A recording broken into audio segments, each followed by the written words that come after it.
Sebelum lanjut ke cerita selanjutnya, yuk subscribe dan like. Absen dulu di kolom komen ya ah. Hujan turun seolah langit sedang memuntahkan seluruh kemarahannya ke bumi. Di depan sebuah gerbang besi tinggi bermotif bunga krisan, Laras berdiri mematung. Tubuhnya yang mungil gemetar hebat, bukan hanya karena air hujan yang meresap hingga ke tulang, tetapi karena kehampaan yang tiba-tiba menghantam dadanya. Di kakinya, sebuah tas jinjing berbahan kanvas murah tergeletak begitu saja, berisi beberapa potong baju dan sisa martabat yang hancur berkeping-keping. Jangan pernah injakan kakimu di rumah ini lagi, perempuan pembawa sial. Suara itu melengking tajam, mengalahkan deru guntur. Laras mendongak. Di balik pagar, ibu mertuanya, Nyonya Siska, berdiri dengan tangan bersedekap. Di sampingnya, Raka, pria yang 3 tahun lalu mengucapkan janji suci untuk menjaganya, berdiri dengan wajah dingin, tangannya melingkar protektif di pinggang seorang wanita bernama Sheila. Raka, tolong. Ini sudah tengah malam. Aku mau kemana? Suara Laras parau, nyaris hilang tertelan angin. Itu bukan urusanku lagi, Laras, jawab Raka datar. Tidak ada setitik pun rasa kasihan di matanya yang dulu selalu menatap Laras dengan hangat. Surat cerai akan dikirim besok ke alamat manapun kamu berada nanti. Anggap saja ini upah karena kamu gagal memberikan keturunan dan hanya menjadi beban di keluarga ini. Tapi rumah ini, aku juga ikut mencicilnya dengan gaji kerjaku dulu, Raka. Laras mencoba membela diri, namun suaranya bergetar. Gaji kecilmu itu bahkan tidak cukup untuk membayar biaya perawatan taman ini, Laras. Sheila menyela dengan tawa mengejek. Ia mengeratkan pelukannya pada Raka. Pergilah. Kamu merusak pemandangan depan rumah kami. Lagi pula, siapa yang mau memelihara parasit sepertimu? Braa. Pintu pagar itu ditutup dengan kasar. Bunyi besi yang beradu seolah menjadi titik penutup bagi kehidupan Laras sebagai seorang istri. Ia berdiri terpaku selama beberapa menit, menatap lampu-lampu rumah yang satu persatu padam, meninggalkannya dalam kegelapan total di bawah guyuran hujan. Laras membungkuk, memungut tasnya yang sudah basah kuyup, lalu mulai melangkah. Ia tidak tahu harus kemana. Ayahnya sudah tiada sejak ia kecil, dan ibunya, satu-satunya tempatnya pulang, telah wafat 10 tahun yang lalu karena sakit keras. Ia sebatang kara. Laras berjalan menyusuri trotoar jalan raya yang mulai sepi. Lampu jalan yang remang-remang memantulkan bayangannya yang ringkih di atas aspal yang basah. Setiap langkah terasa seperti menyeret beban ribuan ton. Pikirannya melayang pada masa-masa di mana ia merelakan mimpinya demi mendukung karir Raka, memasak setiap pagi untuk mertuanya yang tak pernah puas, dan menelan semua hinaan demi menjaga keutuhan rumah tangga. Bodoh, aku sangat bodoh, bisiknya pada diri sendiri. Tangisnya pecah, menyatu dengan air hujan yang mengalir di pipinya. Jalanan ini adalah area perumahan elit yang jarang dilewati kendaraan umum di jam seperti ini. Jarak ke jalan raya utama masih sekitar 2 kilometer lagi. Laras merasa kakinya mulai lemas. Pandangannya mengabur karena air mata dan kelelahan. Di tengah kesunyian malam yang mencekam itu, tiba-tiba seberkas cahaya terang muncul dari arah belakangnya. Cahaya itu semakin terang, menyinari bayangan Laras di aspal. Sebuah mobil melaju pelan, lalu perlahan berhenti tepat di sampingnya. Laras berhenti melangkah. Ia menoleh dengan waspada, menyeka matanya yang perih. Sebuah mobil Rolls-Royce Phantom berwarna hitam pekat, mengkilap bahkan di bawah guyuran hujan, berdiri megah di hadapannya. Jendela belakang yang gelap tidak memperlihatkan siapapun di dalamnya, namun aura kemewahan mobil itu terasa menyesakan. Pintu kemudi terbuka. Seorang wanita keluar dari sana. Ia tidak mempedulikan hujan yang langsung membasahi setelan jas hitamnya yang tampak sangat mahal. Wanita itu berusia sekitar 30 tahunan, berambut pendek rapi, dan memiliki tatapan mata yang sangat tajam namun penuh hormat. Wanita itu melangkah mendekati Laras. Laras refleks mundur selangkah, memeluk tasnya erat-erat. Siapa Anda? Tanpa diduga, wanita berjas itu membungkukkan tubuhnya dalam-dalam, sebuah penghormatan formal yang hanya diberikan pada orang-orang berpangkat tinggi. Selamat malam, Nona Larasati. Suara wanita itu stabil dan jernih, mengabaikan suara petir yang menggelegar di kejauhan. Laras terperangah. Bagaimana orang asing ini tahu namanya? Anda salah orang. Saya bukan siapa-siapa. Wanita itu kembali tegak, menatap Laras dengan tatapan yang sulit diartikan. Ada sedikit rasa iba di sana, namun lebih banyak ketegasan. Saya tidak salah orang. Kami telah mencari Anda selama bertahun-tahun. Mencari saya? Untuk apa? Saya tidak punya utang pada siapapun. Sahut Laras dengan nada gemetar. Wanita itu tidak langsung menjawab. Ia menoleh ke arah jendela belakang mobil yang perlahan turun, memperlihatkan tirai sutra yang tertutup rapat dari dalam. Kemudian, ia kembali menatap Laras. Nyonya besar meminta untuk bertemu dengan Anda sekarang juga. Ucap wanita itu. Jantung Laras berdegup kencang. Nyonya besar? Siapa? Saya tidak mengenal siapapun yang mengendarai mobil seperti ini. Wanita berjas itu maju satu langkah. Suaranya merendah namun terdengar sangat serius. Nyonya besar adalah pemilik sah dari seluruh apa yang Anda lihat di kota ini. Dan beliau berkata, ini sudah saatnya putri dari putrinya yang hilang kembali ke rumah yang seharusnya.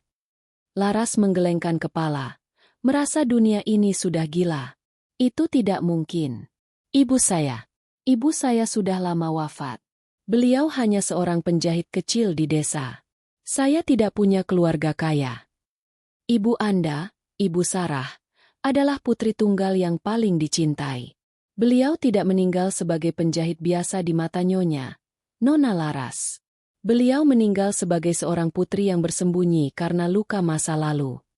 Wanita itu membuka pintu belakang mobil, mempersilakan Laras masuk. Silakan, Nona. Hujan ini tidak baik untuk kesehatan Anda. Nyonya besar sudah menunggu terlalu lama.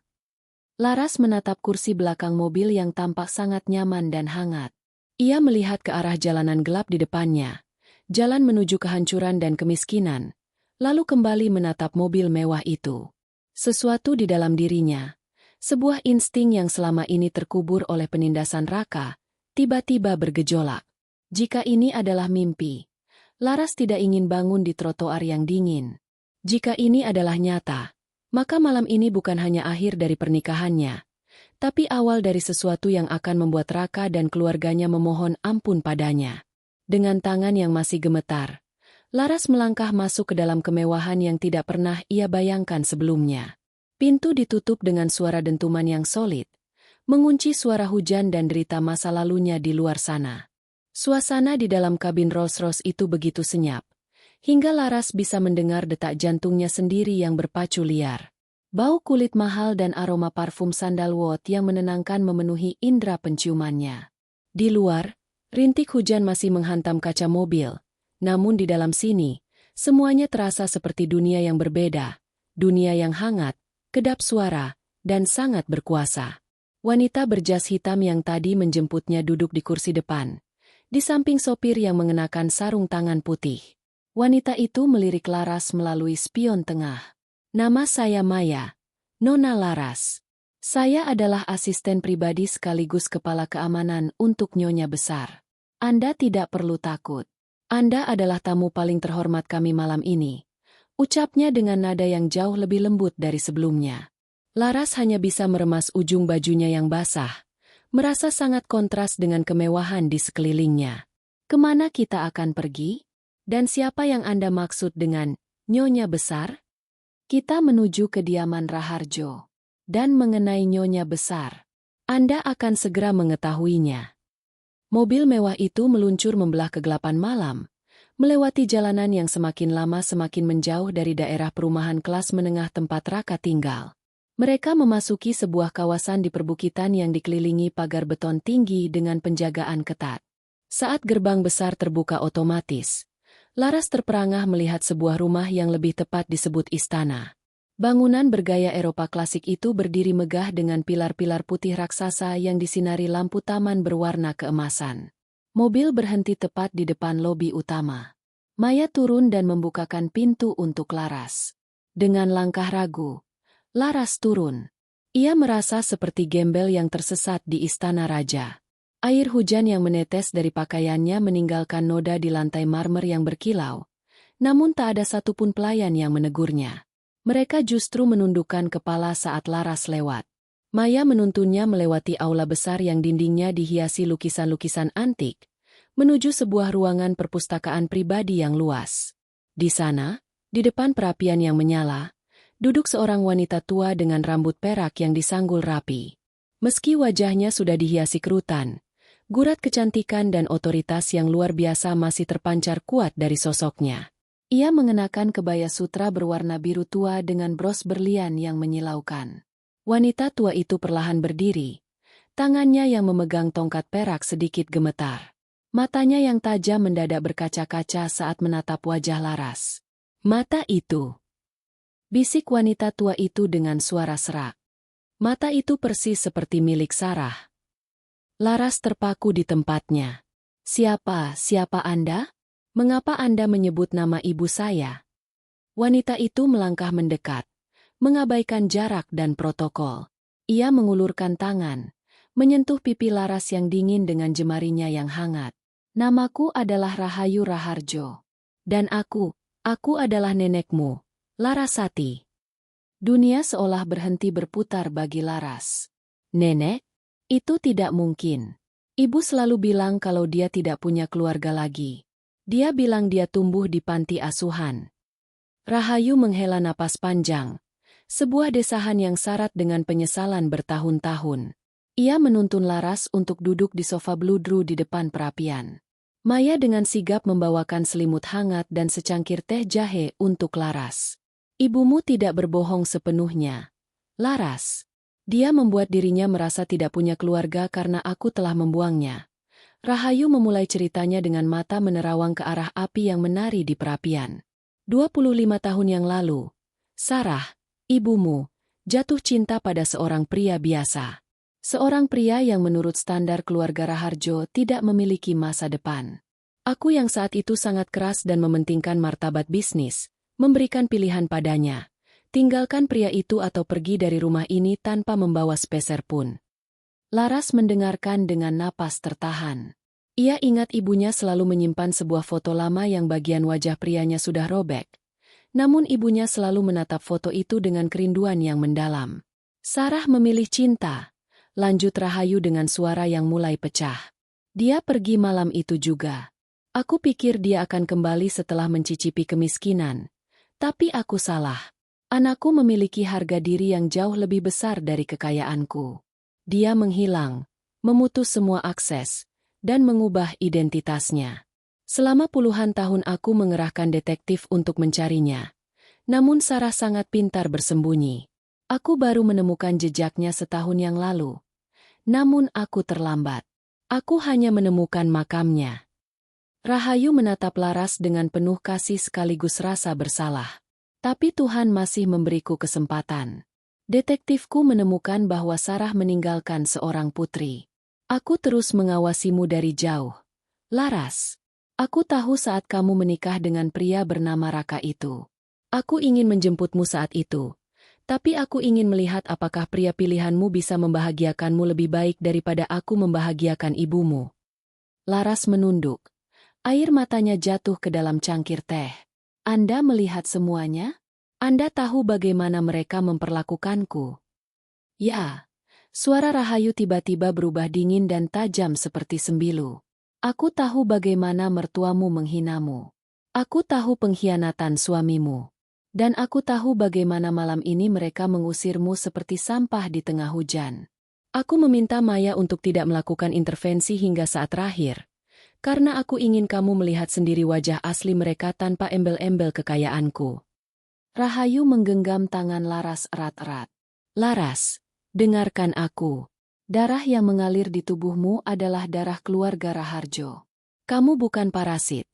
Kamu bukan wanita pembawa sial. Kamu adalah pewaris tunggal dari grup Raharjo. Segala hotel, bank, dan perusahaan properti yang selama ini diincar oleh suamimu, itu semua adalah milikmu jika kamu bersedia."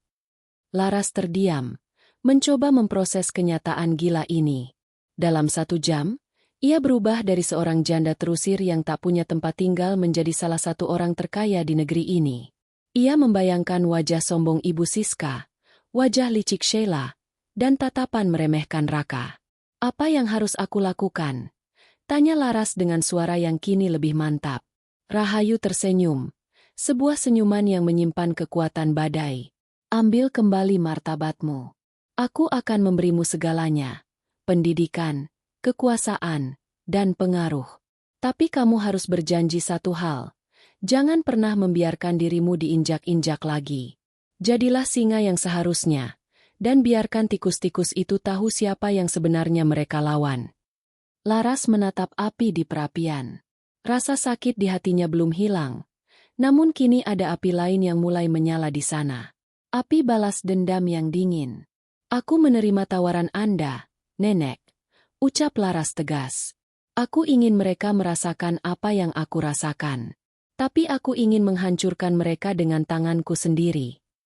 Rahayu mengangguk puas. "Bagus. Maya, siapkan kamar terbaik. Dan besok, panggil tim dokter, penata gaya, dan tutor bisnis terbaik. Transformasi sang nyonya muda dimulai besok pagi." Malam itu, untuk pertama kalinya setelah sekian lama, Laras tidur di atas ranjang yang empuk dengan kain sutra. Namun, matanya sulit terpejam.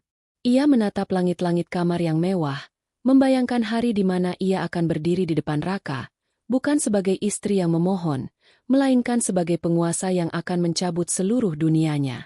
Sinar matahari pagi menembus celah gorden beludru setinggi 5 meter di kamar baru Laras. Ia terbangun bukan karena suara teriakan ibu mertuanya yang menyuruhnya mencuci piring, melainkan karena ketukan pintu yang sangat sopan. Maya masuk diikuti oleh 5 orang berseragam rapi yang membawa rak pakaian, kotak perhiasan, dan peralatan kecantikan profesional. "Selamat pagi, Nona Laras," sapa Maya dengan sikap sempurna. "Nyonya besar telah menjadwalkan hari ini sebagai awal dari perubahan Anda. Kita memiliki waktu terbatas sebelum publik mulai bertanya-tanya tentang kemunculan ahli waris Raharjo." Laras duduk di tepi ranjang, merasa asing dengan pantulan dirinya di cermin besar. Matanya masih sedikit sembab, kulitnya pucat, dan rambutnya kusam akibat stres bertahun-tahun. Selama menikah dengan Raka, ia bahkan dilarang membeli skincare yang layak karena dianggap pemborosan. "Apa yang harus saya lakukan?" tanya Laras pelan.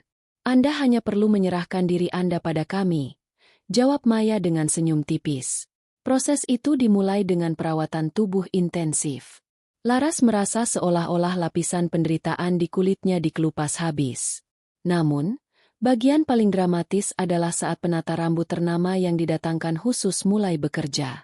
Laras melihat rambut panjangnya yang kering. Rambut yang dulu selalu dibanggakan Raka karena membuatnya terlihat penurut, jatuh ke lantai helai demi helai. Penata rambut itu memotongnya menjadi gaya bob asimetris yang tajam dan modern, kemudian mewarnainya dengan warna darmocha yang elegan. Saat riasan wajah yang natural namun tegas diaplikasikan, sosok wanita lemah yang semalam menangis di jalanan itu seolah menguap. Yang tertinggal di cermin adalah seorang wanita dengan tulang pipi yang tegas dan tatapan mata yang sedingin es. "Luar biasa," bisik Maya yang berdiri di belakangnya. "Sekarang, bagian terpenting, pola pikir." Setelah transformasi fisik, Laras tidak diizinkan untuk bersantai. Rahayu Raharjo menunggunya di ruang kerja yang dipenuhi tumpukan dokumen dan layar monitor yang menampilkan grafik saham. "Duduklah, Laras," perintah Nyonya. Rahayu tanpa mengalihkan pandangan dari dokumennya. "Cantik saja tidak cukup untuk menghancurkan musuh. Kamu harus menjadi otak di balik kehancuran mereka." Selama berminggu-minggu berikutnya, Laras menjalani karantina intelektual. Ia tidak diperbolehkan memegang ponsel atau melihat media sosial. Gurunya adalah para ahli keuangan, hukum, dan pakar retorika. Ia belajar bagaimana membaca laporan keuangan, bagaimana mendeteksi kelemahan perusahaan lawan, dan yang paling penting, bagaimana menyembunyikan emosi di balik wajah yang tenang. "Ingat, Laras," kata Nyonya Rahayu suatu sore saat mereka minum teh di taman. Raka dan keluarganya adalah orang-orang yang digerakkan oleh keserakahan dan ego. Untuk menghancurkan orang seperti itu, kamu jangan menyerang fisiknya. Seranglah sumber kesombongannya, yaitu hartanya. Buat dia merasa di puncak dunia, lalu tarik karpet dari bawah kakinya. Laras mengangguk. Ia kini tahu bahwa perusahaan kontraktor milik Raka, Arka Pratama, sedang berjuang keras untuk mendapatkan proyek revitalisasi pelabuhan. Proyek itu bernilai ratusan miliar rupiah. Raka telah mempertaruhkan hampir seluruh asetnya sebagai jaminan bank untuk modal awal. Nenek, aku ingin tahu siapa investor utama di proyek pelabuhan itu, tanya Laras. Iya. Rahayu tersenyum bangga. Grup Raharjo memegang 60% saham di konsorsium itu. Dengan satu tanda tanganmu, Raka bisa menjadi raja atau menjadi gelandangan. Laras meremas cangkir tehnya. Belum saatnya untuk tanda tangan. Aku ingin dia merasa dia hampir menang. Aku ingin dia merayakan kemenangannya dengan Sheila dan ibunya. Baru setelah itu, aku akan muncul. Sambil belajar bisnis, Laras juga memantau perkembangan mantan suaminya melalui laporan rahasia yang diberikan Maya. Ia melihat foto-foto di media sosial di mana Raka tampak bahagia, pamer mobil baru yang dibeli dari uang pinjaman, dan Sheila yang mulai memposting foto-foto persiapan pernikahan mewah mereka. Melihat foto-foto itu, tidak ada lagi air mata di mata Laras. Yang ada hanyalah perhitungan dingin.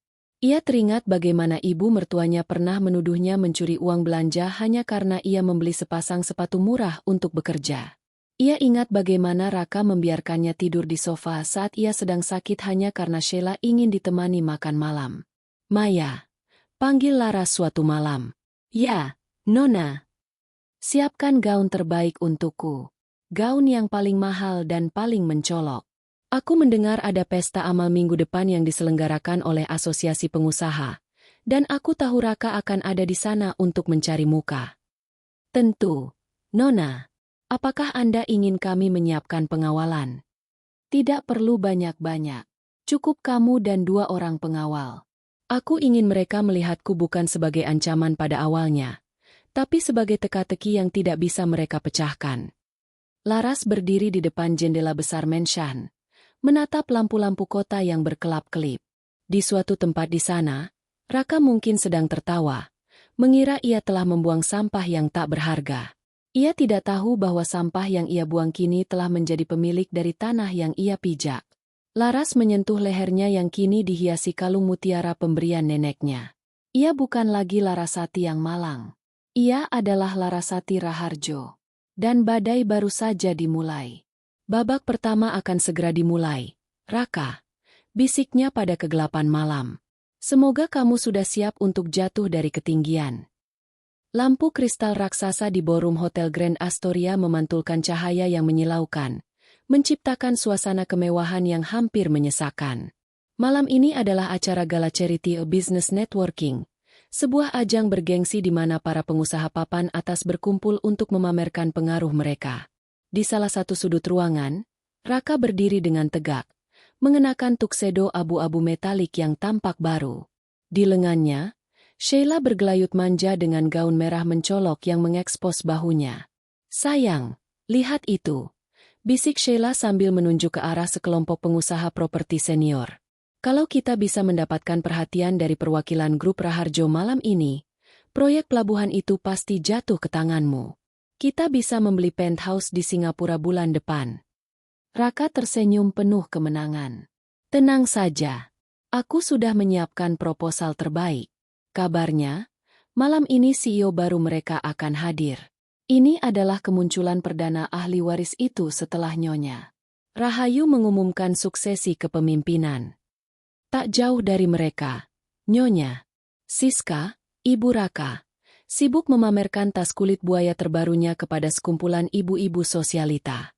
Ah, benar. Anakku memang sangat berbakat. Sejak dia menyingkirkan beban lamanya, rezekinya mengalir deras seperti air terjun. Ucapnya dengan nada tinggi yang sengaja diperdengarkan, merujuk pada Laras sebagai beban. Tiba-tiba, suasana riuh di ballroom mendadak sunyi. Pintu besar di ujung ruangan terbuka lebar. Dua pria berbadan tegap dengan setelan jas hitam masuk terlebih dahulu, berdiri tegak di sisi pintu.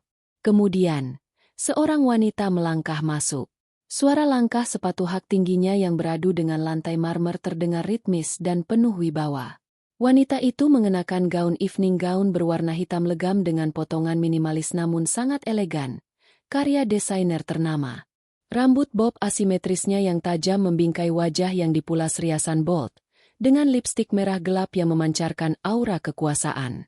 Di lehernya melingkar kalung berlian yang harganya mungkin setara dengan seluruh aset perusahaan Raka saat ini. Siapa dia?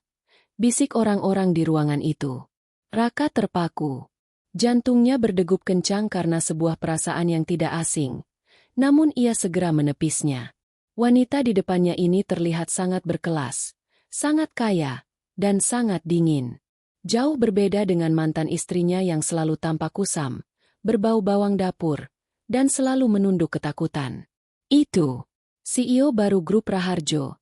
Bisik salah seorang kolega Raka dengan nada kagum. Larasati Raharjo. Mendengar nama itu, gelas sampahnya di tangan Raka nyaris jatuh. Larasati? Tidak mungkin. Laras berjalan dengan tenang di tengah kerumunan yang membelah seperti laut merah. Ia tidak menoleh ke kiri atau ke kanan. Namun ia tahu persis di mana Raka berdiri. Ia bisa merasakan tatapan syok mantan suaminya dan wajah pucat mertuanya dari kejauhan. Maya berjalan satu langkah di belakang Laras, memegang tablet digital dengan wajah tanpa ekspresi. Laras berhenti tepat di tengah ruangan saat beberapa pengusaha senior mendekat untuk menjabat tangannya. Selamat malam, Nona Raharjo. Suatu kehormatan bagi kami bisa bertemu dengan Anda, ucap seorang investor kawakan. Terima kasih. Kehormatan adalah milik saya, jawab Laras. Suaranya rendah, tenang, namun memiliki tekanan yang membuat lawan bicaranya merasa segan. Tidak ada lagi nada gemetar dalam bicaranya. Raka, yang didorong oleh rasa penasaran dan ambisinya yang buta, menarik tangan Sheila untuk mendekat. Ia harus memastikan. Ia harus tahu apakah wanita ini benar-benar Laras yang dia usir malam itu. Laras? Suara Raka terdengar serak saat ia berhasil berdiri hanya beberapa meter di depan Laras. Laras menghentikan percakapannya dengan pengusaha lain. Ia perlahan memutar tubuhnya, menatap Raka tepat di matanya. Tatapan itu begitu dingin, seolah-olah ia sedang melihat seekor serangga kecil yang tidak berarti. Ya? Tanya Laras pendek. Satu alisnya terangkat sedikit. Ini benar-benar kamu. Raka ternganga. Ia memperhatikan detail wajah Laras. Memang benar ini Laras. Tapi auranya sudah berubah total. Bagaimana bisa? Malam itu kamu di jalanan. Dan sekarang?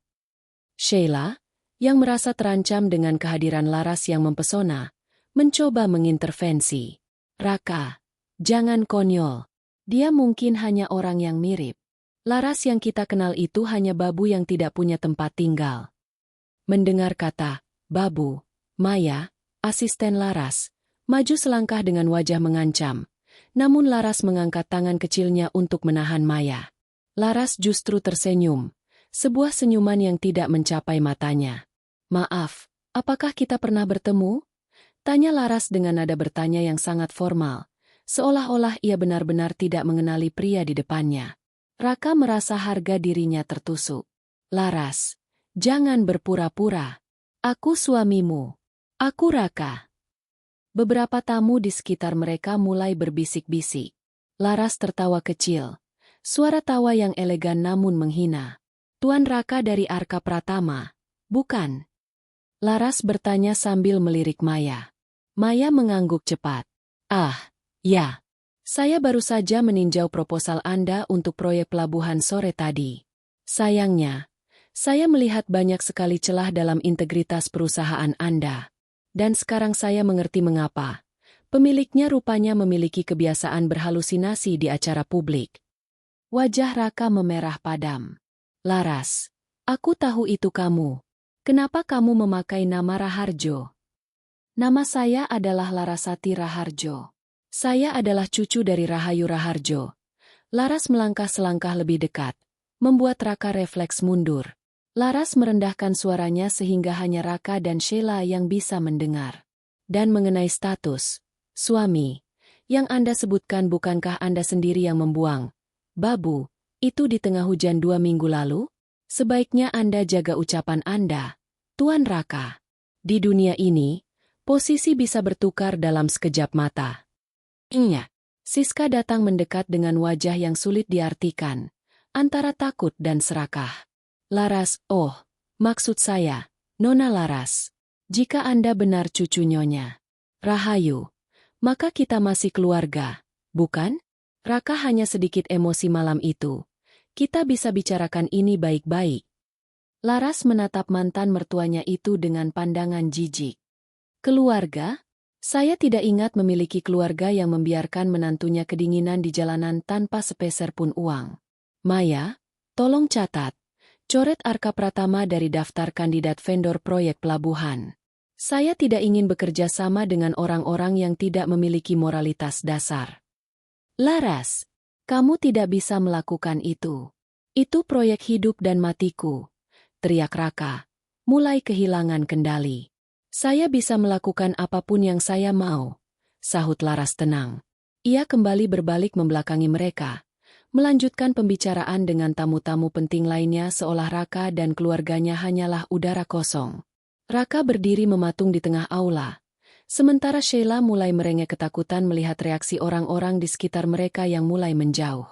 Malam yang seharusnya menjadi ajang kesuksesan Raka, berubah menjadi awal dari mimpi buruk yang paling mengerikan. Laras melirik sedikit dari sudut matanya, melihat kehancuran di wajah Raka. Ini baru permulaan. Batinnya. Ia belum benar-benar menghancurkan mereka. Ia hanya baru saja menunjukkan pada mereka betapa tingginya dinding yang kini memisahkan mereka.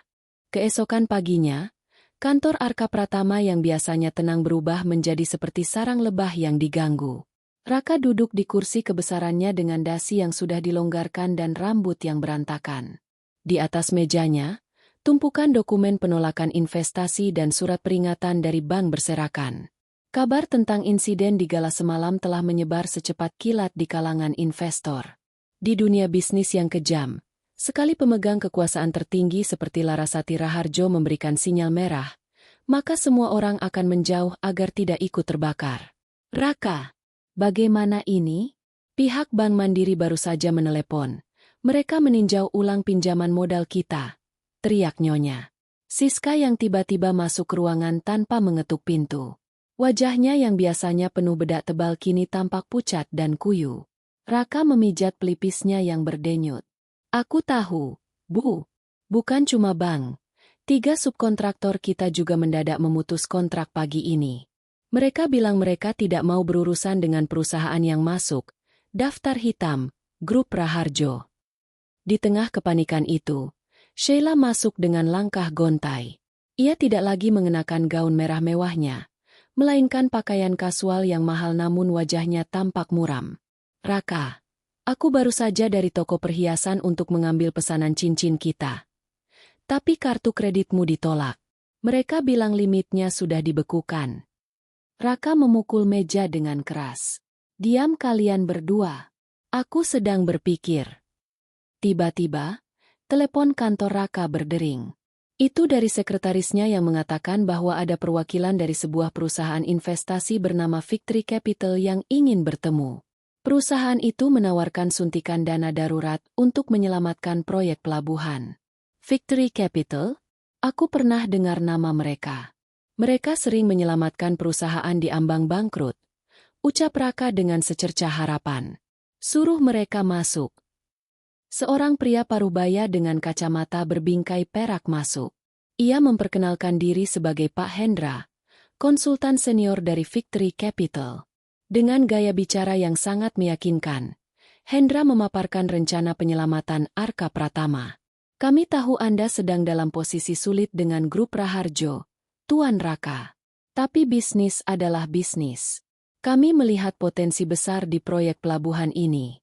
Kami bersedia memberikan dana talangan sebesar 50 miliar rupiah agar operasional Anda tetap berjalan. Ujar Hendra sambil menyodorkan sebuah dokumen tebal. Raka matanya berbinar. 50 miliar? Syaratnya apa? Hanya jaminan aset perusahaan dan rumah tinggal keluarga Anda. Prosedur standar. Jika proyek ini berjalan dalam 3 bulan, Anda bisa melunasinya dengan bunga rendah. Jawab Hendra tenang. Iya. Siska sempat ragu. Rumah kita? Itu satu-satunya aset yang tersisa, Raka. Ibu, kalau kita tidak ambil ini, kita akan kehilangan segalanya sekarang juga. Tapi kalau kita ambil, kita punya napas untuk menyelesaikan proyek dan membuktikan pada Laras kalau kita tidak butuh bantuannya. Raka yang sudah terpojok oleh egonya sendiri tidak berpikir panjang. Ia menyambar pulpen dan menandatangani dokumen itu tanpa membaca detail di pasal-pasal berhuruf kecil di bagian belakang. Raka tidak tahu bahwa di sebuah gedung pencakar langit seberang jalan, Laras sedang duduk di kursi kebesarannya, menatap layar monitor yang menampilkan rekaman CCTV tersembunyi dari kantor Raka. Sebuah hadiah dari tim IT Group Raharjo yang telah meretas sistem keamanan Raka sejak lama. Dia sudah menandatanganinya. Nona, ucap Maya yang berdiri di samping Laras. Laras menyesap tehnya dengan tenang. Bagus. Victory Capital adalah anak perusahaan bayangan yang kita bentuk minggu lalu, kan? Benar. Nona, secara hukum, mereka sekarang berhutang langsung kepada Anda. Dan pasal yang Tuan Raka tandatangani mencantumkan bahwa jika ada keterlambatan pembayaran 1 hari saja, seluruh aset jaminan akan berpindah tangan secara otomatis tanpa melalui pengadilan. Laras tersenyum tipis. Raka selalu merasa dirinya paling pintar di ruangan. Dia terlalu sombong untuk menyadari bahwa bantuan yang datang tiba-tiba di saat kritis biasanya adalah jebakan. Sekarang, saatnya fase kedua. Maya, hentikan semua pengiriman material ke lokasi proyek mereka. Pastikan ada kendala teknis di pelabuhan yang membuat pengerjaan mereka tertunda. Dimengerti, Nona. Minggu-minggu berikutnya adalah neraka bagi Raka. Setiap kali ia mencoba memulai pengerjaan, selalu ada masalah. Izin lingkungan yang mendadak dicabut, mogok kerja buruh yang diprovokasi, hingga keterlambatan semen dan baja yang tidak masuk akal. Raka mulai kehilangan akal sehatnya. Ia berteriak-teriak di lokasi proyek, namun tak ada yang mempedulikannya. Tepat 3 bulan kemudian, saat jatuh tempo pembayaran hutang pertama, rekening Arka Pratama kosong melompong. Raka mencoba menghubungi Pak Hendra dari Victory Capital, namun nomornya sudah tidak aktif. Sore itu, sebuah truk besar dan beberapa mobil hitam berhenti di depan rumah mewah Raka. Belasan pria berseragam petugas Sita turun dengan membawa surat resmi. Apa-apaan ini? Ini rumahku, teriak Nyonya. Siska saat melihat petugas mulai menempelkan stiker di Sita di gerbang rumahnya. Maaf, Nyonya. Pemilik sah aset ini telah berganti karena kegagalan pembayaran hutang pada Victory Capital. Anda memiliki waktu 1 jam untuk mengosongkan tempat ini, ujar kepala petugas dengan dingin. Raka keluar dari rumah dengan wajah pucat pasi. Tidak mungkin, ini pasti salah paham. Mana Pak Hendra? Sebuah mobil Rolls-Royce hitam yang sangat ia kenali berhenti di depan rumahnya. Kaca jendela belakang turun perlahan. Di sana, Laras duduk dengan anggun, mengenakan kacamata hitam. Laras! Raka berlari mendekat ke mobil, namun diadang oleh 2 pengawal Laras. Laras, tolong! Kamu yang melakukan ini, kan? Kamu menjebakku dengan Victory Capital. Laras melepaskan kacamata hitamnya, menatap Raka dengan tatapan yang seolah melihat tumpukan sampah di pinggir jalan. Menjebak? Tidak. Raka. Aku hanya memberimu tali. Kamu sendiri yang memilih untuk melilitkan tali itu di lehermu dan melompat. Kamu kejam, Laras. Ini rumah ibuku, teriak Raka frustrasi. Dulu, kamu mengusirku di tengah hujan tanpa memikirkan di mana aku akan tidur.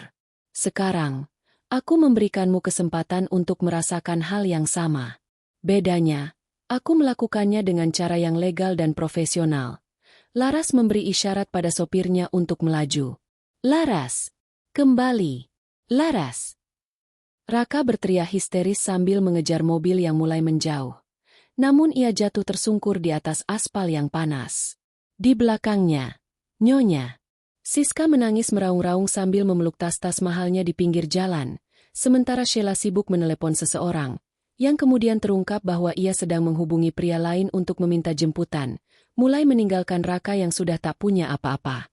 Laras melihat dari spion mobil, memperhatikan sosok mantan suaminya yang mengecil di kejauhan. Tidak ada rasa puas yang meluap-luap, hanya ada rasa lega yang dingin. Satu beban masa lalu telah jatuh, namun ia tahu, kehancuran mental Raka baru saja dimulai. Hujan tidak turun sore itu, namun suasana di trotoar depan rumah yang baru saja disita terasa lebih dingin bagi Raka daripada malam saat ia mengusir Laras. Ia duduk di atas koper besarnya, menatap kosong ke arah gerbang rumahnya yang kini digembok rantai besar. Di sampingnya, ibunya, Nyonya Siska, terus meratapi nasib sambil memeluk sebuah kotak perhiasan. Satu-satunya hal yang berhasil ia selamatkan sebelum petugas mengunci pintu.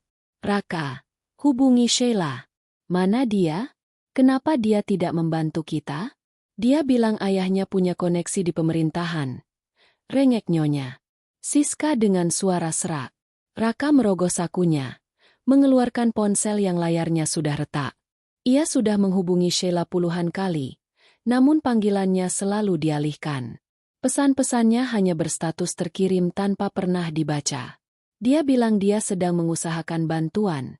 Bu, mungkin dia sedang sibuk. Sibuk apa? Kita sudah di jalanan. Tiba-tiba, sebuah notifikasi masuk ke ponsel Raka. Bukan pesan dari Sheila, melainkan sebuah tautan berita dari akun gosip bisnis dan sosialita yang sedang viral. Judulnya membuat jantung Raka seolah berhenti berdetak. Skandal di balik kejatuhan Arka Pratama, sang kekasih simpanan dan konspirasi penggelapan. Raka gemetar saat membuka tautan itu. Di dalamnya terdapat serangkaian foto dan video yang sangat jernih. Foto pertama memperlihatkan Sheila sedang makan malam romantis di sebuah hotel mewah dengan seorang pria parubaya yang Raka kenali sebagai saingan bisnisnya. Tanggal di foto itu menunjukkan bahwa mereka bertemu tepat saat Raka sedang sibuk mengurus pinjaman ke Victory Capital. Namun, yang paling menghancurkan adalah rekaman suara di slide berikutnya. Suara Sheila terdengar sangat jelas. Tenang saja, Mas. Raka itu bodoh dan terlalu percaya diri. Aku sudah meyakinkannya untuk menandatangani surat jaminan itu. Begitu Arka Pratama hancur, aku akan membawa sisa uang deposito yang dia simpan atas namaku dan kita bisa pergi ke luar negeri. Aku sudah muak berpura-pura mencintai pria bangkrut itu dan melayani ibunya yang cerewet. Raka merasa dunianya runtuh untuk kedua kalinya dalam satu hari. Wanita yang ia bela habis-habisan, wanita yang membuatnya tega mengusir istri sahnya, ternyata hanyalah seekor parasit yang sedang menunggu waktu untuk memakan inangnya hingga habis. Ada apa, Raka? Kenapa wajahmu begitu? Tanya Nyonya Siska ketakutan. Tanpa suara, Raka menyerahkan ponselnya pada ibunya. Saat rekaman suara itu diputar, wajah Nyonya Siska berubah dari pucat menjadi merah padam. Wanita ular. Aku sudah curiga sejak awal. Dia hanya mengincar hartamu, Raka. Ibu yang selalu memuji dia cantik dan lebih pantas mendampingiku daripada Laras. Raka balas berteriak, meluapkan seluruh frustrasinya. Ibu yang bilang Laras itu pembawa sial. Di saat mereka saling menyalahkan, sebuah mobil mewah berhenti di depan mereka. Bukan Rolls-Royce milik Laras, melainkan sebuah mobil sport perak milik pria yang ada di foto bersama Sheila. Pintu terbuka, dan Sheila turun dengan kacamata hitam besar, tampak sangat segar dan glamor. Sheila! Raka berdiri, mencoba mendekat. Jelaskan ini semua. Apa maksud rekaman ini? Sheila melepas kacamatanya, menatap Raka dengan tatapan meremehkan yang bahkan lebih menyakitkan daripada tatapan Laras. Oh, jadi kamu sudah tahu? Baguslah. Itu menghemat waktuku untuk menjelaskan. Kamu mengkhianatiku? Setelah semua yang aku berikan. Suara Raka bergetar hebat. Apa yang kamu berikan, Raka? Perusahaan yang hampir bangkrut? Rumah yang disita? Aku ini aset berharga. Aku tidak bisa tinggal di tempat kumuh bersamamu dan ibumu yang menyebalkan itu. Sheila tertawa sinis. Terima kasih atas uang deposito yang kamu buat atas namaku. Itu cukup untuk modal hidupku yang baru. Sekarang, minggir. Kamu menghalangi jalanku. Kembalikan uang itu. Itu uang perusahaan, teriak Nyonya Siska sambil mencoba menjambak rambut Sheila. Namun, dua pria berbadan besar keluar dari mobil sport itu dan mendorong Nyonya Siska hingga jatuh terduduk di aspal. Jangan sentuh nyonya kami, ancam salah satu pengawal. Sheila masuk kembali ke mobil tanpa menoleh sedikit pun. Mobil itu melesat pergi, meninggalkan kepulan asap knalpot yang mengenai wajah Raka. Di saat itulah, sebuah mobil sedan hitam sederhana berhenti tak jauh dari mereka. Maya turun dari sana. Ia tidak membawa surat sita, melainkan sebuah amplop coklat. Nona Laras meminta saya memberikan ini, ucap Maya datar sambil menyerahkan amplop itu pada Raka. Raka membukanya dengan tangan gemetar.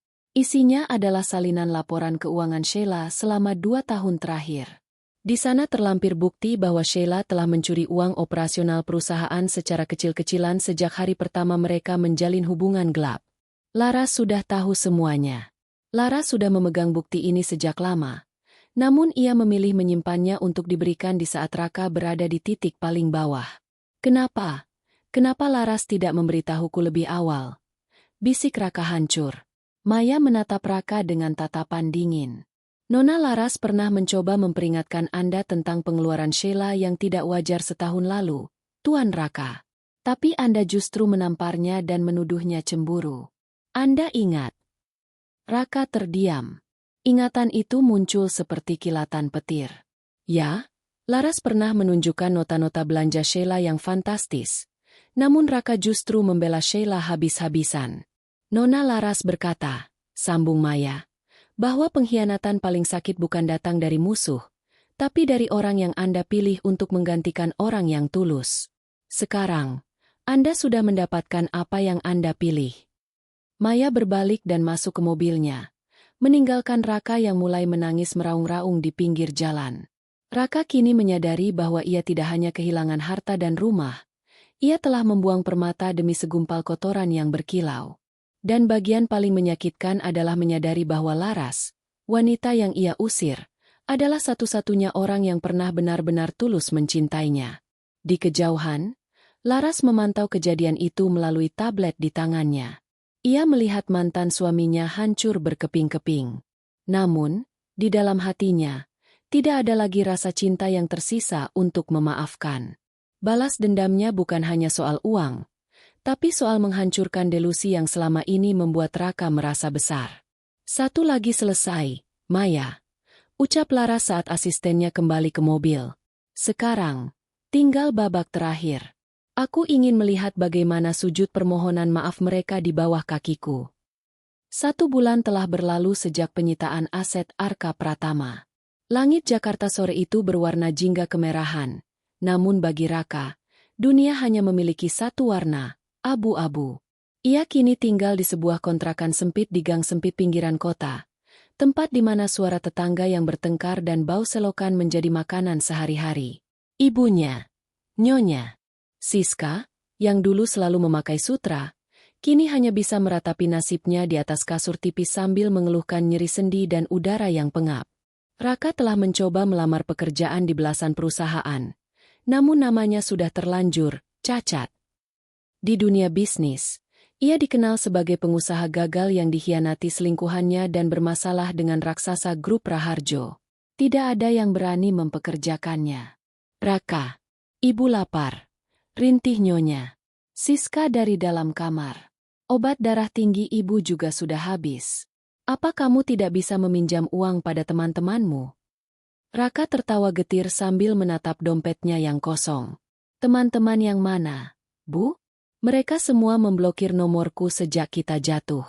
Mereka hanya ada saat kita sering mentraktir mereka di restoran mewah. Raka berdiri, mengambil jaketnya yang sudah kusam. Di dalam kepalanya, hanya ada satu nama yang tersisa, Laras. Ego yang dulu setinggi langit kini telah hancur menjadi debu. Ia merasa ini adalah satu-satunya jalan. Ia harus memohon. Ia harus meyakinkan Laras bahwa ia menyesal, berharap sisa-sisa cinta di hati wanita itu masih bisa menyelamatkannya. Keesokan paginya, Raka berdiri di depan lobi pencakar langit milik grup Raharjo. Ia tampak sangat kontras dengan orang-orang kantoran yang berlalu lalang dengan pakaian necis. Dengan langkah ragu, ia mendekati meja resepsionis. "Saya ingin bertemu dengan Nona Larasati Raharjo," ucap Raka dengan suara rendah. Resepsionis itu menatapnya dari ujung kepala hingga ujung kaki dengan tatapan curiga. "Apakah sudah ada janji, Pak?" "Katakan saja ini Raka. Dia mengenalku. Tolong, ini sangat penting." Setelah menunggu hampir 3 jam di sudut lobi, Maya muncul dari lift eksekutif. Ia berjalan mendekati Raka dengan wajah tanpa ekspresi yang sudah menjadi ciri khasnya. "Nona Laras bersedia menemui Anda selama 5 menit. Ikut saya," ucap Maya singkat. Raka merasa jantungnya berdebar kencang. Ia dibawa ke lantai paling atas, ke sebuah ruangan kantor yang sangat luas dengan pemandangan seluruh kota Jakarta. Di balik meja marmer hitam yang elegan, Laras duduk sambil meninjau beberapa dokumen. Ia tampak sangat cantik, sangat berkuasa, dan sangat jauh dari jangkauan Raka. "Laras!" Suara Raka bergetar. Laras tidak mendongak. Ia terus menandatangani dokumennya. "Waktumu sudah berjalan 1 menit, Tuan Raka. Katakan apa yang ingin kamu katakan." Raka tiba-tiba menjatuhkan dirinya, berlutut di atas karpet mahal itu. Air mata mulai mengalir di pipinya. "Laras, aku minta maaf. Aku benar-benar minta maaf. Aku buta. Aku bodoh. Aku telah menyia-nyiakan wanita sebaik kamu demi setan seperti Sheila. Tolong, Laras, beri aku 1 kesempatan lagi. Aku akan melakukan apapun. Ibu sakit. Kami tidak punya tempat tinggal yang layak. Aku mohon, ingatlah masa-masa kita dulu." Laras akhirnya berhenti menulis. Ia meletakkan pulpen emasnya dan menopang dagu dengan kedua tangannya, menatap Raka yang bersimpuh di bawah kakinya. "Masa-masa yang mana, Raka?" tanya Laras dengan suara yang sangat tenang namun menusuk. "Apakah masa saat aku memasakkan makanan kesukaanmu tapi kamu malah membuangnya karena masakan Sheila lebih enak?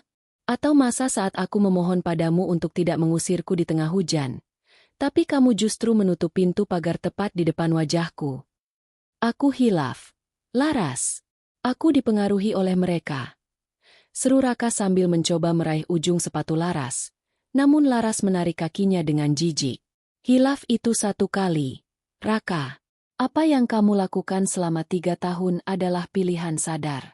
Kamu memilih untuk menghinaku, kamu memilih untuk membiarkan ibumu menganggapku sebagai babu, dan kamu memilih untuk berselingkuh secara terang-terangan." Laras berdiri, berjalan perlahan menuju jendela besar. "Tahukah kamu apa yang paling menyakitkan? Bukan saat kamu mengusirku, tapi saat aku menyadari bahwa pria yang aku cintai ternyata hanyalah seorang pengecut yang tidak punya pendirian. Aku masih mencintaimu, Laras. Kita bisa mulai dari awal. Aku akan menceraikanmu secara resmi dan kita bisa menikah lagi. Aku akan menjadi suami yang baik." Raka terus memohon dengan nada putus asa. Laras berbalik, menatap Raka dengan tawa kecil yang terdengar sangat dingin. "Menikah lagi? Raka, apakah kamu pikir aku masih wanita yang sama yang bisa kamu beli dengan kata-kata manis? Aku adalah pewaris grup Raharjo. Kamu sekarang hanya seorang pria yang bahkan tidak mampu membayar kontrakan. Kamu tidak datang ke sini karena cinta. Kamu datang karena kamu butuh uangku." "Bukan begitu, Laras." "Cukup," potong Laras tajam. "Waktumu habis. Aku sudah melihat apa yang ingin aku lihat. Aku ingin melihatmu berlutut, dan kamu sudah melakukannya." Laras mengambil sebuah amplop kecil dari mejanya dan melemparkannya ke depan Raka. Amplop itu jatuh tepat di depan lututnya. "Apa ini? Cek?" tanya Raka dengan harapan yang kembali muncul. "Buka saja," jawab Laras. Raka membukanya dengan tangan gemetar. Isinya bukan cek, melainkan selembar tiket bus 1 kali jalan menuju desa terpencil di pelosok Jawa dan uang tunai secukupnya untuk biaya hidup 1 bulan bagi 2 orang. "Itu adalah tiket untukmu dan ibumu agar kalian bisa pulang ke desa asal ayahmu. Hiduplah di sana sebagai petani atau apapun. Itu adalah kemurahan hati terakhirku sebagai orang yang pernah mengenalmu. Jika kamu masih punya harga diri, ambillah dan pergilah dari kota ini. Jangan pernah muncul di hadapanku lagi. Laras, ini tidak cukup. Aku butuh modal untuk membangun kembali bisnisku. Raka berteriak, kembali menunjukkan keserakahannya. Laras menatap Maya. Maya, tolong panggil security. Tuan Raka tampaknya lupa cara berjalan keluar sendiri. Dua pria besar segera masuk dan menyeret Raka keluar dari ruangan. Raka berontak dan berteriak-teriak memanggil nama Laras. Namun suaranya perlahan menghilang seiring tertutupnya pintu lift. Laras kembali duduk di kursinya. Ia menarik napas panjang dan membuangnya perlahan. Rasa sesak yang selama ini menghuni dadanya seolah menguap terbawa angin.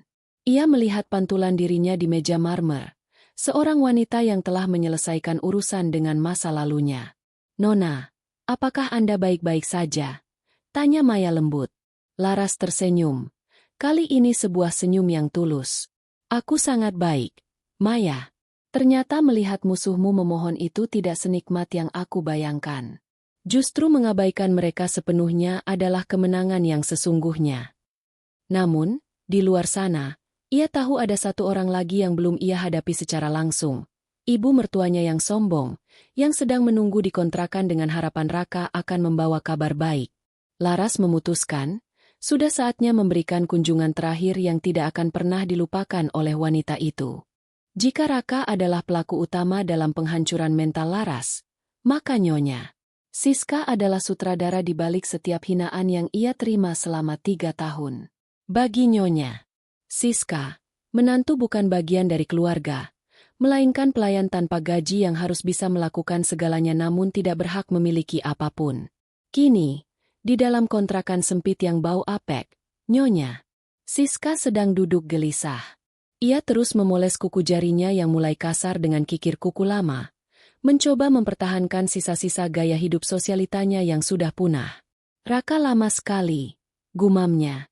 Pasti Laras langsung luluh dan memberikan kita salah satu apartemen mewahnya. Bagaimanapun, aku ini pernah menjadi ibu mertuanya. Dia pasti takut kualat jika membiarkan aku tinggal di lubang tikus ini. Tiba-tiba, suara deru mesin mobil mewah yang halus terdengar berhenti tepat di depan gang sempit itu. Penduduk gang mulai berbisik-bisik melihat sebuah sedan hitam panjang yang tampak seperti benda asing di lingkungan kumuh tersebut. Pintu mobil terbuka, dan Laras turun dengan anggun. Ia mengenakan setelan kerja berwarna putih gading yang sangat kontras dengan dinding-dinding gang yang penuh lumut dan coretan. Laras berjalan masuk, diikuti oleh Maya yang membawa sebuah tas kerja kulit. Langkah kaki Laras yang menggunakan high heels mahal terdengar ritmis di atas lantai semen kontrakan saat ia sampai di depan pintu kamar nomor 4. Tanpa mengetuk, Maya membuka pintu itu. Iya. Siska terlonjak kaget. Laras. Oh, maksud ibu. Nona Laras. Kamu datang juga. Iya. Siska langsung berdiri. Wajahnya yang kuyu mencoba memaksakan senyum yang paling manis, namun terlihat sangat palsu. Raka mana? Dia pasti sedang mengurus surat-surat kepindahan kita ke rumah baru. Ya? Laras tidak langsung menjawab. Ia memperhatikan sekeliling ruangan berukuran 3x3 meter itu dengan tatapan datar. Ada tumpukan baju kotor di sudut, kompor minyak kecil, dan bau obat-obatan yang menyengat. Di mana Raka? Dia mungkin sedang merenungi nasibnya di stasiun bus saat ini, jawab Laras dingin. Senyum Nyonya Siska memudar. Stasiun bus? Apa maksudmu? Raka pergi ke kantormu untuk meminta maaf dan meminta hak kami. Hak? Laras tertawa pelan. Sebuah tawa yang membuat bulu kuduk Nyonya Siska berdiri. Hak apa yang kalian miliki atas harta keluargaku? Hak untuk menyiksaku? Atau hak untuk mengusirku di tengah hujan? Aku kesini bukan untuk menjemputmu ke istana, Siska. Aku kesini untuk melihat hasil karyaku. Iya. Siska memucat. Keberaniannya yang palsu mulai runtuh. Laras, kamu tidak boleh begini. Bagaimanapun, aku ini orang tuamu selama 3 tahun. Ingat surga di bawah telapak kaki ibu. Kamu akan dikutuk jika menelantarkan aku. Surga di bawah telapak kaki ibu. Laras melangkah mendekat. Auranya begitu menekan hingga nyonya. Siska terpaksa mundur hingga punggungnya menempel ke dinding yang lembab. Kamu bukan ibuku. Ibuku adalah wanita mulia yang mengajariku kasih sayang. Bukan wanita serakah yang menghitung setiap butir nasi yang aku makan sebagai utang. Kamu ingat saat aku sakit tipes tahun lalu? Kamu menyuruhku bangun pukul 5 pagi untuk mencuci semua sprei karena kamu bilang orang sakit tidak boleh malas. Kamu ingat saat aku tidak sengaja memecahkan piring porselenmu dan kamu menjambak rambutku? Itu hanya caraku mendidikmu. Laras, agar kamu jadi istri yang kuat. Bela nyonya. Siska dengan suara bergetar. Dan sekarang, aku sudah menjadi sangat kuat. Begitu kuat hingga aku bisa menghapus namamu dari kota ini hanya dengan satu telepon. Laras memberi isyarat pada Maya. Maya membuka tas kerjanya dan mengeluarkan sebuah map merah. Ini adalah berkas tuntutan hukum atas penggelapan dana keluarga yang Anda lakukan selama Raka masih berjaya. Kami menemukan bukti bahwa Anda sering memalsukan nota belanja rumah tangga untuk membeli perhiasan pribadi menggunakan uang perusahaan yang sebenarnya adalah modal pinjaman. Selain itu, kami juga memiliki rekaman saksi tentang kekerasan fisik yang Anda lakukan pada Nona Laras. Iya. Siska jatuh terduduk di lantai semen yang dingin. Tuntutan hukum? Tidak, aku sudah tua. Laras, kamu tega memenjarakan orang tua. Penjara mungkin terlalu nyaman untukmu, sahut Laras tenang. Aku tidak akan memenjarakanmu sekarang. Tapi aku sudah memastikan bahwa seluruh toko perhiasan dan butik di kota ini memiliki fotomu. Kamu masuk daftar hitam. Kamu tidak akan bisa menjual sisa perhiasan palsumu itu kemanapun. Dan tiket bus yang aku berikan pada Raka? Itu adalah kesempatan terakhirmu untuk hidup tenang di desa. Jika kamu menolak, maka surat tuntutan ini akan langsung diproses. Laras berjongkok di depan nyonya. Siska menatap mata wanita tua yang kini penuh ketakutan itu. Kamu dulu sangat suka memamerkan tas kulit buayamu di depan teman-teman sosialitamu sambil menghinaku sebagai anak kampung. Sekarang, kamu akan kembali ke kampung itu, tapi bukan sebagai nyonya besar, melainkan sebagai orang buangan yang membawa aib. Laras, tolong jangan lakukan ini. Nyonya. Siska mulai menangis, memohon sambil mencoba memegang kaki Laras, persis seperti yang dilakukan Raka sebelumnya. Laras berdiri dan merapikan setelan putihnya yang sedikit berdebu. Satu hal lagi, aku sudah membeli tanah pemakaman di desa itu, tempat ayah Raka dimakamkan. Aku sudah merenovasinya. Setidaknya, suamimu tidak akan malu melihat istrinya pulang, meski dalam keadaan hancur. Tanpa menoleh lagi, Laras berjalan keluar dari kontrakan itu. Di belakangnya, Nyonya Siska meraung-raung, meratapi nasibnya yang jatuh dari puncak kesombongan ke dasar kemiskinan. Suara raungannya terdengar hingga ke ujung gang, namun tak ada satupun tetangga yang datang menolong. Semua orang tahu betapa sombongnya wanita tua itu sejak pertama kali pindah ke sana. Saat kembali ke dalam mobil, Laras bersandar di kursi belakang yang empuk. Ia merasakan keheningan yang damai. Maya, panggilnya. Ya, Nona. Tutup semua berkas tentang keluarga Arka. Aku tidak ingin mendengar nama mereka lagi. Bagi dunia, mereka sudah tidak ada. Baik, Nona. Apa rencana kita selanjutnya? Laras menatap keluar jendela, melihat gedung-gedung tinggi yang seolah tunduk padanya. Ada satu tempat lagi yang harus aku kunjungi sebelum aku benar-benar memulai hidup baru. Makam ibu. Mobil itu meluncur pergi, meninggalkan kawasan kumuh tersebut bersama semua kenangan pahit yang kini telah tuntas dibalaskan. Laras menyadari bahwa balas dendam terbaik bukanlah melihat mereka mati, melainkan melihat mereka hidup dalam bayang-bayang penyesalan dan kemiskinan yang dulu mereka berikan padanya. Pagi itu, cuaca sangat cerah. Langit biru bersih tanpa awan, seolah alam semesta ikut merayakan kebebasan jiwa Laras dari belenggu masa lalu. Mobil Rolls-Royce hitam itu berhenti di depan sebuah pemakaman umum yang asri di pinggiran kota. Laras turun membawa sebuket bunga lili putih, bunga kesukaan ibunya. Kali ini, Ia tidak datang sebagai wanita yang hancur dan mengadu, melainkan sebagai seorang pemenang yang ingin memberikan laporan terakhir. Laras berjalan menyusuri jalan setapak di antara nisan-nisan, diikuti oleh Maya yang menjaga jarak dengan penuh hormat. Saat tiba di makam bertuliskan, Sarah Larasati, Laras berlutut. Ia mengusap batu nisan yang kini telah diganti dengan marmer putih terbaik. Sangat berbeda dengan nisan kayu yang hampir lapuk saat ia terakhir kali datang ke sana dengan uang pas-pasan. "Ibu," bisik Laras. Suaranya tidak lagi bergetar oleh kesedihan, melainkan penuh dengan ketenangan. Laras sudah kembali. Laras sudah menyelesaikan semuanya. Ia meletakkan bunga lili itu di atas makam. Orang-orang yang dulu menghina ibu karena memilih cinta, orang-orang yang dulu menyiksaku karena aku dianggap lemah, mereka sudah menerima balasannya. Aku sudah mengambil kembali nama besar keluarga kita. Bu, aku bukan lagi Larasati yang bersembunyi. Aku adalah Larasati Raharjo. Laras terdiam cukup lama, membiarkan angin sepau-sepau memainkan rambut bobnya. Di makam itu, ia merasa beban seberat gunung yang selama ini menghimpit pundaknya benar-benar luruh. Balas dendam memang manis, namun kedamaian setelahnya jauh lebih berharga. Tiba-tiba, Maya mendekat dan menyerahkan sebuah amplop biru tua. "Nona, pengacara Anda baru saja menelepon. Putusan pengadilan mengenai perceraian resmi Anda dan Raka sudah keluar. Mulai hari ini, secara hukum, Anda tidak lagi memiliki hubungan apapun dengan pria itu." Laras menerima dokumen tersebut. Ia membaca baris demi baris keputusan hakim. Tidak ada pembagian harta gonogini karena semua aset Arka Pratama telah disita atas nama hutang, bukan atas nama perceraian. Raka keluar dari pernikahan itu dengan tangan kosong, persis seperti saat Laras diusir malam itu. "Terima kasih, Maya. Tolong siapkan donasi atas nama ibuku untuk panti asuhan tempat beliau dulu pernah tinggal. Aku ingin memulai lembaran baru dengan berbagi keberuntungan ini," ujar Laras sambil berdiri. "Baik, Nona.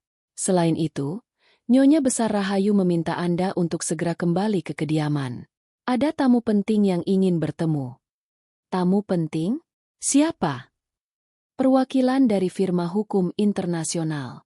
Tampaknya ini berkaitan dengan aset mendiang ibu Anda yang selama ini dibekukan di luar negeri oleh Nyonya Besar sebagai bentuk hukuman masa lalu.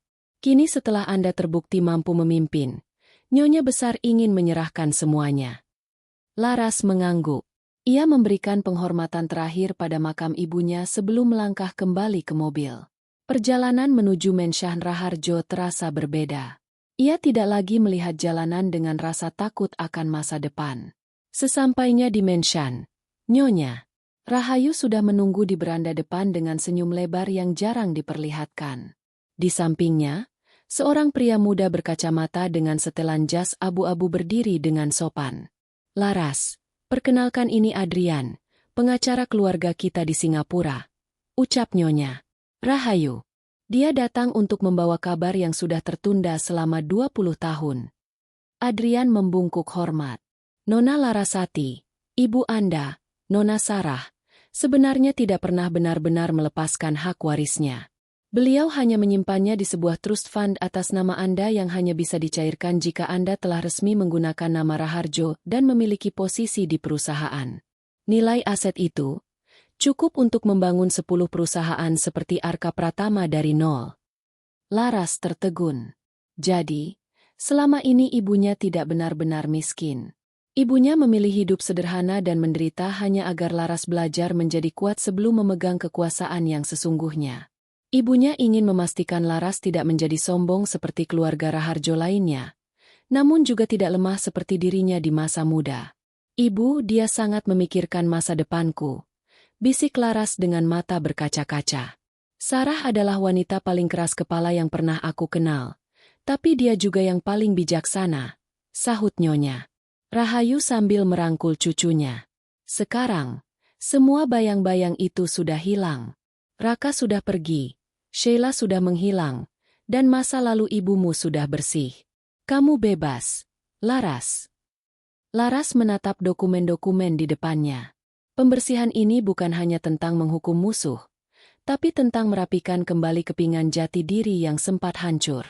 Ia memutuskan untuk menggunakan sebagian besar dana warisan ibunya untuk membangun sebuah yayasan perlindungan bagi wanita yang mengalami kekerasan dalam rumah tangga dan penindasan ekonomi. "Aku ingin membangun rumah Sarah," kata Laras tegas. "Sebuah tempat di mana wanita-wanita yang diusir di tengah hujan, seperti aku dulu, bisa mendapatkan perlindungan hukum, tempat tinggal, dan pelatihan kerja. Aku tidak ingin ada laras-laras lain yang harus menunggu keajaiban mobil mewah untuk bisa bangkit." Iya. Rahayu menatap cucunya dengan bangga. "Itulah ciri pemimpin sejati. Kamu tidak hanya menghancurkan yang buruk, tapi kamu membangun yang baik." Malam itu, Laras membakar semua foto lamanya dengan Raka di perapian. Satu persatu kertas itu berubah menjadi abu. Foto pernikahan yang dulu ia tangisi, kini ia lihat sebagai komedi yang konyol. Saat api melahap wajah Raka yang tersenyum palsu, Laras merasakan sebuah kekuatan baru merasuk ke dalam dirinya. Ia berjalan menuju cermin, menatap pantulan dirinya. Wanita di cermin itu adalah wanita yang mandiri, cerdas, dan penuh kasih namun tegas. Ia telah melewati neraka dan kembali dengan membawa kunci gerbangnya sendiri. "Selamat tinggal, Larasati yang malang," ucapnya pada cermin. "Selamat datang, Larasati Raharjo." Besok adalah hari di mana ia akan secara resmi dilantik sebagai CEO tunggal grup Raharjo. Tidak ada lagi rahasia, tidak ada lagi persembunyian. Dunia akan segera tahu bahwa badai telah berlalu, dan yang tertinggal adalah matahari yang bersinar sangat terang. Gedung pusat grup Raharjo yang menjulang setinggi 60 lantai itu hari ini tampak lebih sibuk dari biasanya. Puluhan karangan bunga ucapan selamat berjajar rapi di sepanjang lobi marmer yang luas. Ratusan jurnalis dari berbagai media bisnis dan gaya hidup telah berkumpul, menantikan kemunculan resmi sang pewaris tunggal yang selama ini menjadi misteri. Di lantai teratas, Laras berdiri di depan jendela kaca besar yang memperlihatkan panorama kota Jakarta secara 360 derajat. Ia mengenakan setelan power suit berwarna biru navy yang elegan, dengan bros mutiara peninggalan ibunya tersemat di dada. Tidak ada lagi keraguan di wajahnya. Transformasi dari seorang wanita tertindas menjadi seorang pemimpin besar telah tuntas. "Semua sudah siap, Nona." Suara Maya memecah keheningan. Nyonya besar sudah menunggu di podium. Para pemegang saham juga sudah hadir. Laras berbalik dan tersenyum. "Terima kasih, Maya. Oh, satu hal lagi, bagaimana kabar mereka?" Maya melihat catatannya sebentar.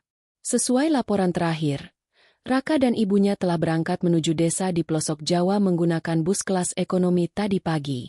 Raka tampak sangat terguncang, sementara Nyonya Siska terus menutupi wajahnya dengan syal lama.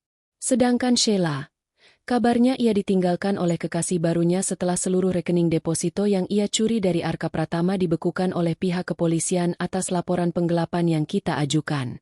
Ia sekarang sedang dalam pemeriksaan pihak berwajib. Laras mengangguk pelan. Ia tidak merasa senang, namun ia merasa adil. "Cukup. Jangan pernah bawakan berita tentang mereka lagi ke mejaku. Mulai detik ini, mereka adalah orang asing yang tidak pernah ada dalam hidupku." Laras melangkah keluar dari ruangannya menuju aula utama. Saat pintu terbuka, riuh tepuk tangan menggema di seluruh ruangan. Iya, Rahayu berdiri di sana, menatap cucunya dengan binar mata yang penuh kebanggaan. Ia menyerahkan sebuah palu kayu kecil, simbol otoritas kepemimpinan grup Raharjo. Laras berdiri di depan mikrofon, menatap ratusan pasang mata yang menaruh harapan padanya. Ia menarik napas panjang, bukan untuk menenangkan diri, melainkan untuk menikmati momen kemenangannya. "Selamat pagi semuanya." Suara Laras terdengar stabil dan penuh wibawa melalui pengeras suara. "Saya berdiri di sini bukan hanya sebagai ahli waris keluarga Raharjo, tetapi sebagai seorang wanita yang percaya bahwa kegagalan dan rasa sakit adalah guru terbaik. Grup Raharjo di bawah kepemimpinan saya tidak hanya akan fokus pada angka dan keuntungan, tetapi juga pada nilai kemanusiaan dan keberdayaan." Ia melanjutkan dengan mengumumkan proyek pertamanya.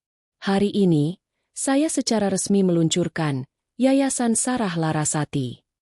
Sebuah inisiatif yang akan fokus pada bantuan hukum dan pemberdayaan ekonomi bagi wanita korban ketidakadilan.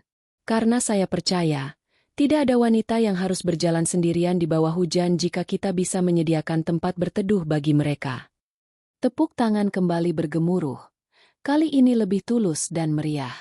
Para investor yang awalnya skeptis kini melihat seorang pemimpin yang memiliki visi tajam dan hati yang kuat. Setelah acara pelantikan usai, Laras mengadakan jamuan makan siang kecil di taman atap gedung. Di sana, ia bertemu dengan Adrian, pengacara muda yang selama ini membantunya. Pidato yang luar biasa, Nona Laras. Puji Adrian sambil menyerahkan segelas air mineral. Anda telah mengubah narasi balas dendam menjadi sebuah misi kemanusiaan yang inspiratif. Terima kasih, Adrian. Aku hanya tidak ingin kesedihanku di masa lalu terbuang sia-sia. Aku ingin menjadikannya pondasi bagi sesuatu yang lebih besar dari diriku sendiri, jawab Laras tulus. Adrian menatap Laras dengan penuh kekaguman. Masa depan Anda sangat cerah. Apa rencana Anda untuk diri sendiri sekarang? Setelah semua urusan bisnis ini selesai, Laras menatap langit biru di atas Jakarta. Untuk pertama kalinya dalam bertahun-tahun, ia tidak memikirkan Raka, tidak memikirkan utang, dan tidak memikirkan rasa takut. Aku ingin belajar terbang, ucap Laras sambil tertawa kecil melihat ekspresi bingung Adrian. Maksudku, aku ingin mengambil lisensi pilot. Ibu dulu selalu ingin melihat dunia dari atas. Tapi dia tidak pernah punya kesempatan. Aku akan melakukannya untuknya.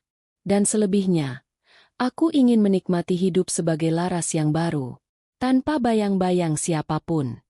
Sore harinya, Laras pulang ke Mensyah Raharjo. Ia menemukan neneknya sedang duduk di kursi goyang sambil membaca buku. Laras duduk di sampingnya, meletakkan kepalanya di bahu wanita tua itu. Nenek, terima kasih karena telah mengirim mobil itu malam itu, bisik Laras. Iya. Rahayu mengelus rambut cucunya. Mobil itu hanya perantara. Laras, jika kamu tidak memiliki kekuatan untuk masuk ke dalamnya dan bangkit, kemewahan itu tidak akan berarti apa-apa. Kamu menyelamatkan dirimu sendiri. Aku hanya membukakan pintunya.